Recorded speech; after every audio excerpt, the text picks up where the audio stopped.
about to hear is a true story, a war story. It happened only 14 years ago, but already it seems a little dated, almost quaint, in these days of an ever bigger and bigger bomb. But it wasn't quaint to the men who lived through it or died during it. For no matter how huge and lethal our weapons become, our real strength lies in men. The men of Bataan and Normandy, of the Argonne and Seoul. The men who today stand constant guard upon our far-flung ramparts. The men of the armed forces of the United States of America. To them, this historical footnote is dedicated. Tarawa was tough. Starring Mr. John Lund. Now, John Lund stars in Tarawa was tough. A tale well calculated to keep you in suspense. This is the way it was when they went island hopping. This is the way it was at Tarawa. But you can call it Kwajalein or Macon or Namur or Los Negros. This is how they fought a war where it's tomorrow, tonight.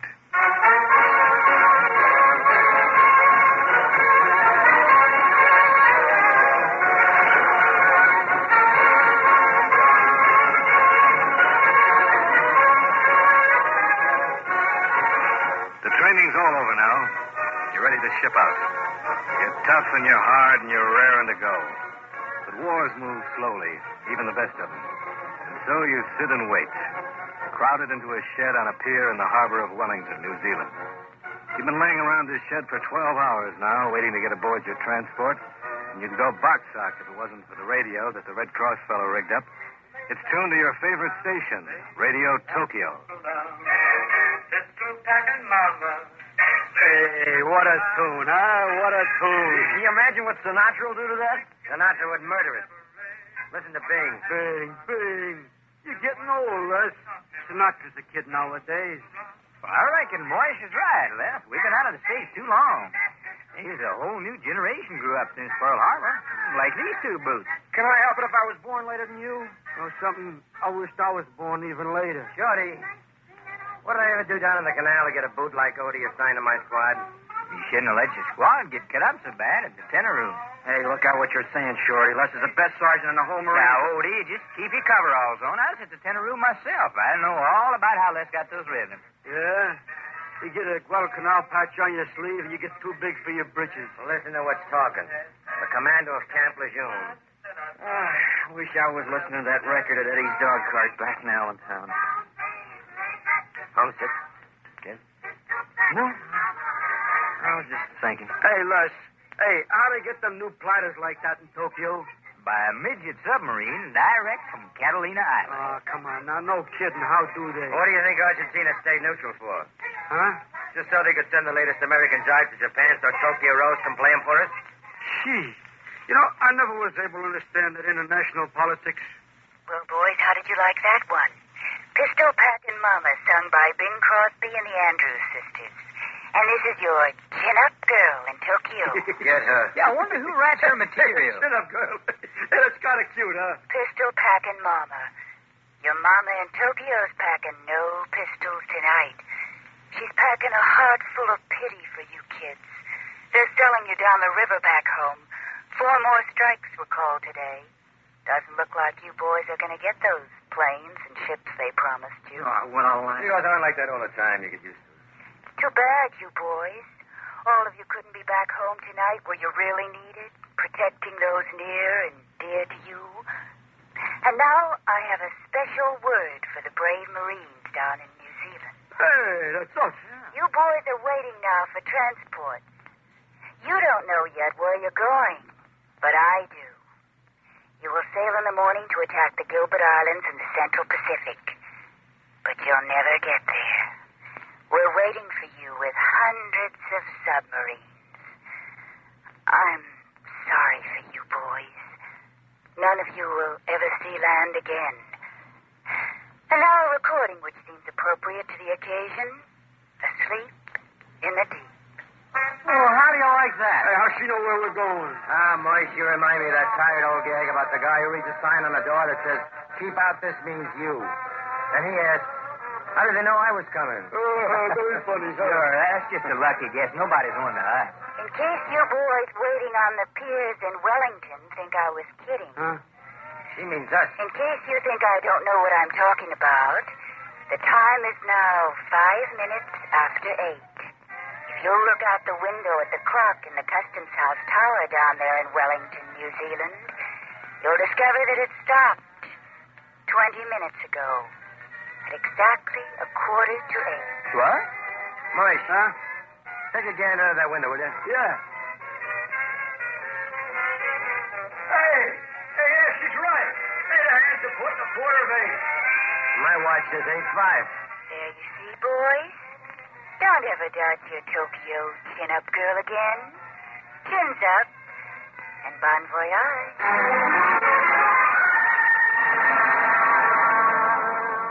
Oh, well, you can't load 20 transports full of Marines and tanks and jeeps and guns without somebody getting wise. When you pull anchor early in the morning and meet your naval escort outside the harbor, you forget all about that busy broad on the Tokyo radio. Let them send all the subs they've got left. You'll be ready for them. Because you've never seen so many carriers and cruisers and battle wagons in your life. You know you're on your way to something big. And they don't leave you in the dark about it. New Zealand is just slipping under the horizon to the south when they herd you together for a chart talk. Man, there's been a lot of scuttlebutt about where we're going. And it's time we give you the lowdown because all of us have got a lot of work to do before we get there. Our job is to take Tarawa. Yes. What's that? Never heard of it. Tarawa is the principal atoll in the Gilbert Islands. The Gilbert? Oh, yeah, Tokyo Rose was right. Ah, she was only guessing. Part of the task force will attack Macon Island to the north. I think some of you boys are pretty well acquainted with Macon. Now, another force will attack Alabama in the south. But our job is to take Tarawa. And we expect it to be plenty tough. Now, take a good look at this map. Study it. Study it hard. By the time we go over the side, I want you to know it as well as you know the drill ground at North Island. Now, the island of Badio. Badio, here on the extreme southeastern tip of the atoll, is where the Nips have their strongest fortifications. Now, you men who are at Guadalcanal will find this a much different operation. There's no jungle on Tarawa. That's a break. You mean we'll be able to see the little... before we shoot them? I won't guarantee that. Air reconnaissance shows that they're strongly entrenched. The airstrip is surrounded with pillboxes and echelons. That'll take flamethrowers. You'll be supported by flamethrowers, light and heavy tanks. Brother, this is going to be easier than a dry run at Paris Island. Don't be too sure about that. You'll have the strongest support any Marine force has ever had. The island will be softened up for us by naval and air bombardment and all that, but remember, you're going to have to take the island yourselves. On foot.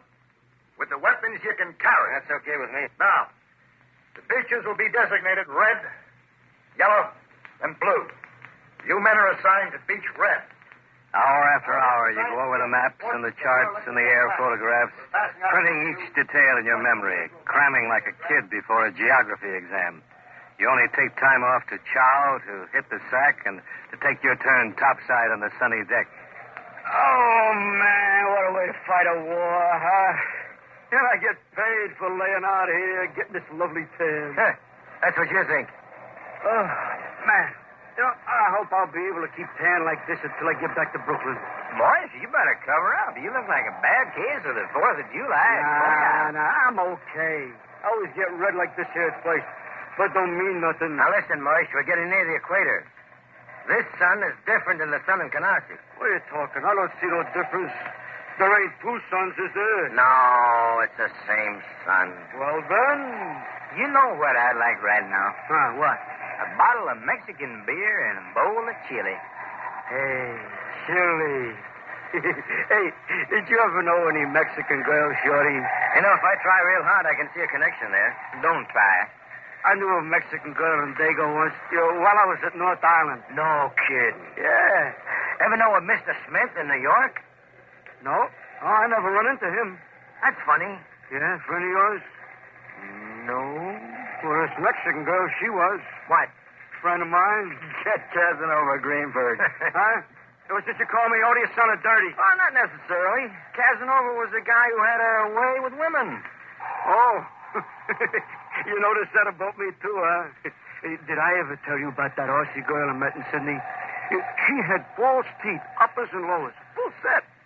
So you talk, You might think that... but just to talk. Because nobody really listens. You talk because you don't want to listen to the pounding of your own heart, racing against time, against the too-soon time when it may stop forever. You talk, or you just lie there and look out at the blue, blue water, and you wonder, what are you doing here? How did you get here? And you wonder if Tokyo Rose was guessing, or did she really have the word? And you wonder, most of all, if you ever will reach dry land again.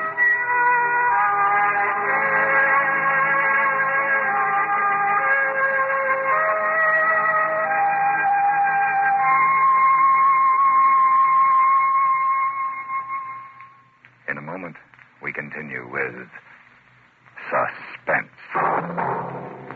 Now, we continue with Tarawa was Tough, starring Mr. John Lund. A tale well calculated to keep you in suspense.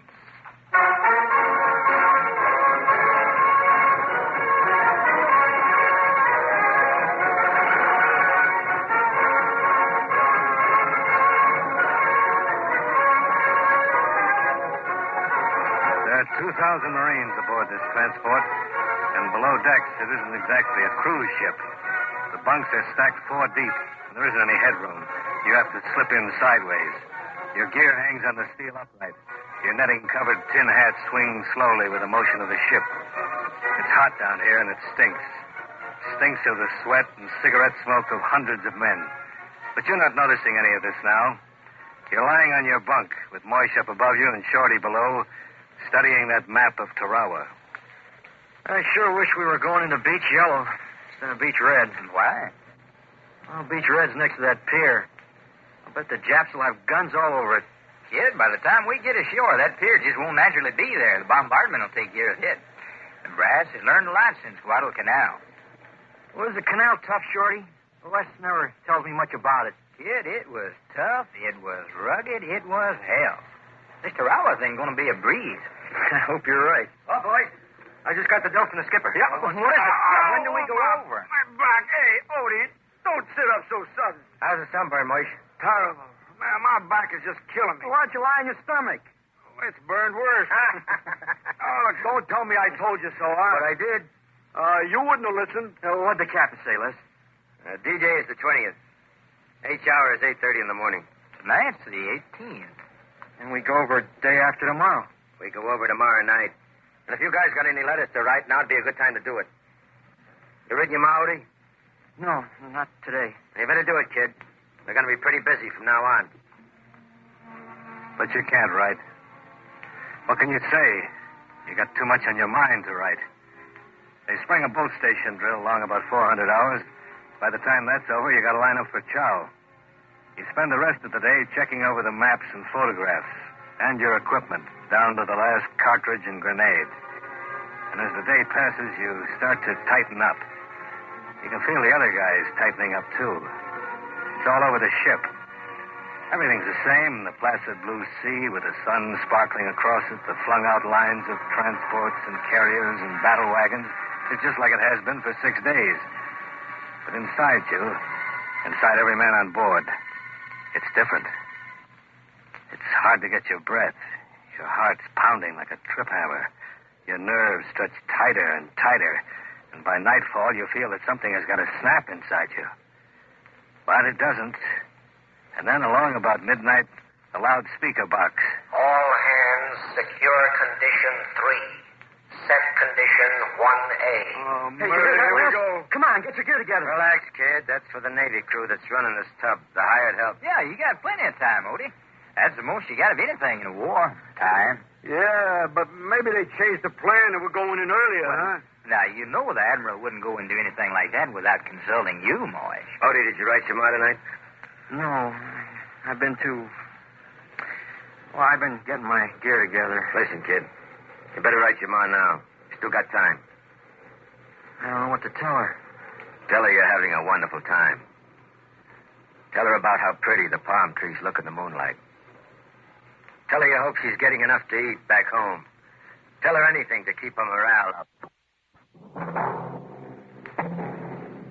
While the Marines lay around on their bunks down below in the blue battle lights, there's plenty doing topside. From the boat deck, davits creak and groan as the LCPs, the landing craft personnel, go into the water. From the forward and after decks, the winches sputter and choke, dropping the big LCMs, landing craft mechanized, over the side. Finally, they're all away and cruising astern in a loose, turning circle. Aboard ship, the loudspeaker is squawking. 15 and 16. Hey, 15 and 16. They'll be calling us pretty soon now, huh? Call us when they call us. Relax. Hey, you can't take that island all by yourself, Moy. You gotta have some help. Oh, it ain't that. I want to get it over with so I can take this equipment off. These straps are murdering my sunburn. Oh, don't you worry about that. Japs will take the sunburn off you, Mike, won't they, Les? Yeah. How do you feel, Odie? Okay. Scared, kid? Me? Scared? Heck no. Listen, brother. Let me tell you something. You look scared. You act scared. You're lying like The only difference between you and Les is Les don't look or act scared. Are you scared, Les? Sure I am. Scared to death. Well, Les, I'm glad you said it because honestly, I'm so scared I I know, kid. It's just natural. guys, where's the chaplain? Well, he ain't there in the head. We're looking for him everywhere. Last I saw him, he was aft in the sick bay hearing prayers. Well, thanks, Mac. You better hurry. He's got to line down that dank as long as a Gene Ottery picture in Abilene on a Saturday night. Divisions 17 and 18 report to debarking station. 18, that's us. Come on, Les. Hurry up. Come on, Shorty. Well, you better save your strength, kid. You're going to need it later.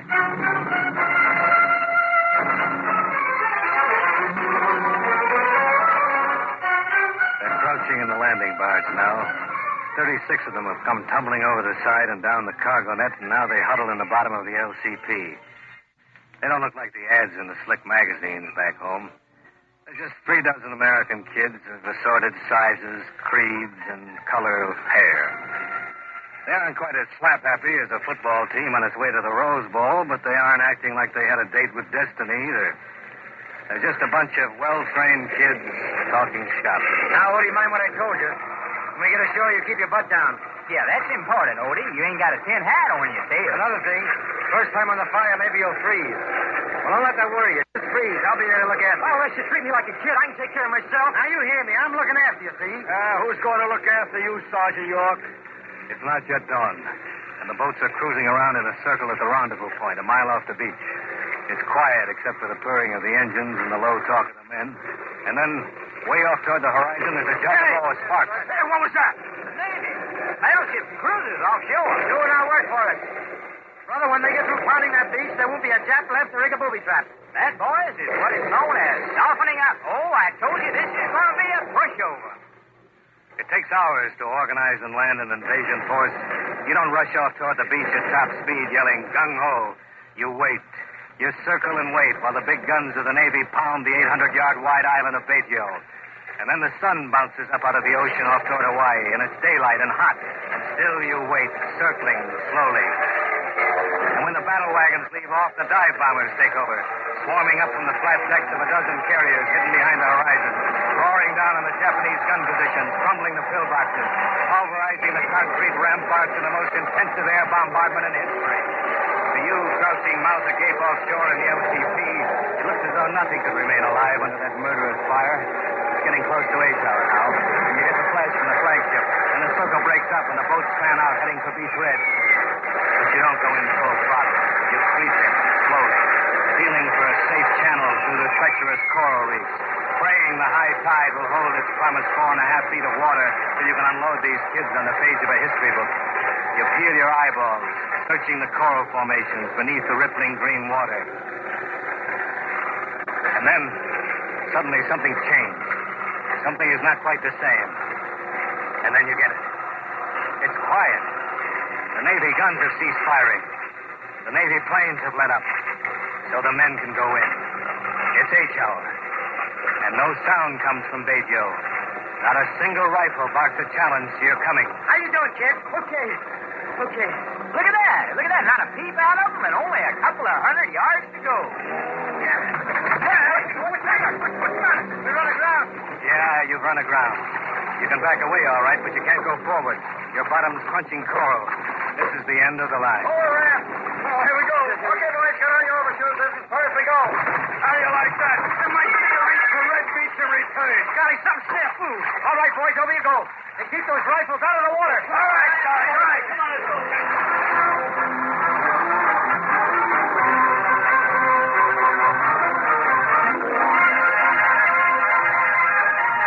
Too many Japs went to school in the States.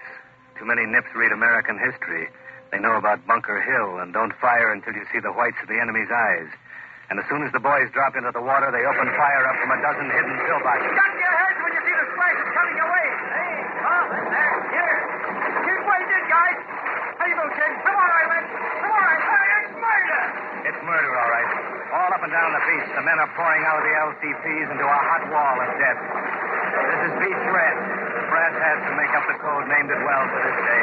The beach is red, all right, and the surf breaking red upon it. Blood red. Standing off the reef, the landing barges are helpless. All except one, who finds a curving channel through the coral and pushes its front nose inshore to pick up the wounded. It's tough going wading through water up to your chest, holding your gun over your head, the machine gun bullets kicking up rows of white splashes just in front of you. But you're not scared now. You've only got one thing on your mind now. You've got to get to that beach. No, you're not scared. But you're mighty glad Les is right here beside you. Come on, kid. Not much further. Come on, you, Hey, who said this was going to be a pushover? Hey, lad. Odie, where are you? Hurry up, Shorty. We got to get to that beach and dig in. Where are you? Lad? Odie, Les, look. Shorty, he's waiting back out to sea looking for us. His face is all shot up. Les, he's blind. Don't look, kid. There's nothing we can do for him. We got to get to that beach. Hey, we ain't going any place if we're not careful. What's the matter? There's a sniper in that wrecked LCP. Look. They're shooting this way. Get down, Odie. Get shot. Let. He stopped one. He stopped one that had my name on it. All right, there's an LCP over there picking up wounded. We got to get him out of it. LCPs! Over this way! Wounded man! Navy! Bring that boat over here! Hey, see this, Odie. They're coming. You'll be okay, Les. We'll take care of you. We'll get you back to the transport. You're going to be okay, Les. You got a trip home Harrington this year. You get back home to see Ma. Right over here, man. Is he hurt bad? I don't know. He can't talk. All right, give me a hand and post him up, will you? He's pretty heavy. Okay. Well, hey, wait a minute.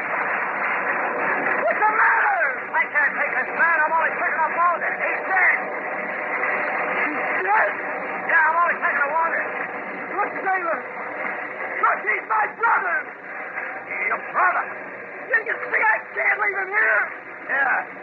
Oh, shit, that's tough. You gotta take him. Yeah, we'll hey, don't give me a hand with him. I guess I can report he died on the way out. Thanks, sailor. Thanks a lot. Hey, that one got in the arm. You better climb it through. I'm okay. You take care of Les, will you? Come on, boys. We got some jobs to kill.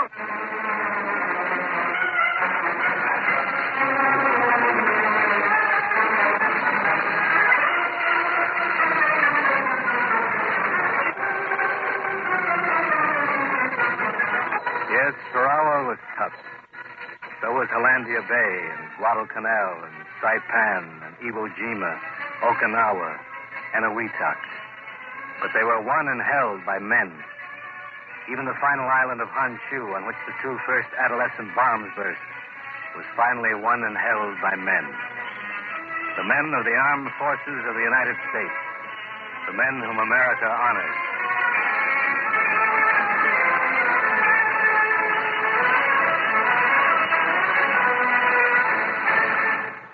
Suspense, in which Mr. John Lund starred in Tarawa Was Tough. Written, produced, and directed by William N. Robeson. Listen.